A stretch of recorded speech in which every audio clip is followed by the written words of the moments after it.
This is the second YouTube we're going to make here. I have an article in the Toronto Star, March 28, 1987. It says, Beck Taxi's founder's will ruled valid. And on the bottom paragraph it says, upon her death, the trustees are to divide the estate equally among Beck's three children, John Beck, Gail Suter, and Denise Tushaw. Now, I was running a company when my dad passed away, and I had to have dealings with Sam Grossman, and they told me that they were buying the company, that they had the lawyer, and would I stay and manage it. That was in the letter that I just read in the last YouTube, that Myra wanted to ensure that we all had jobs. And I told him that the company wasn't for sale, that Myra would never sell it. He said, well, we have the lawyer.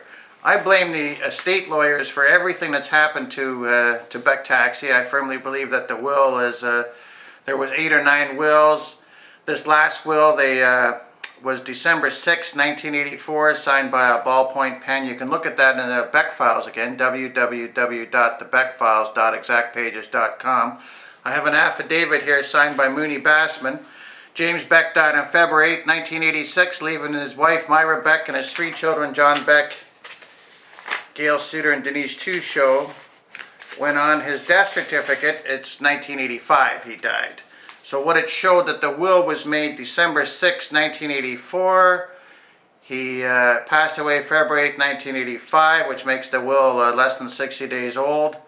And he went to court and showed the judge that this bad son, John Beck, contested the will February 13th, 1986.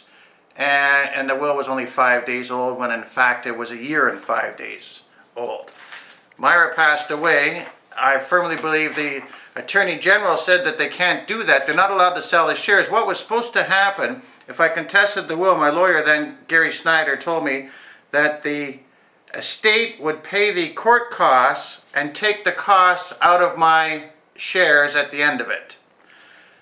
They say that they had a public sale through the Sheriff's Department, and Gail Suter and Donna Burton, Myra's daughter, bought the shares. So that was some public sale through the Sheriff's Department. So when Myra passed, I went down and put a caveat on the will again. And here's what the caveat says. John Beck is the son of the deceased James Beck, and one of the beneficiaries of the estate of James Beck. This caveat is entered for the reason that John Beck has reason to fear, and does fear, there has been unlawful acts by the trustee of the estate, by wrongfully or fraudulently procuring the grant of administration to a person or trustee, of which release or discharge is made by executor of the estate to whom the grant is wrongfully or fraudulently procured. I firmly believe that Myra was not up to dealing with the Grossmans. The estate lawyer was happy to sell the company. They even had a price, $400,000 would have been put into the estate. Myra would have lived off the interest of the $400,000, and when she passed, me and my 2 sisters would share it. That was unacceptable to me. I told people the company's not for sale. It's still not for sale. It's still there. It still should be in the estate.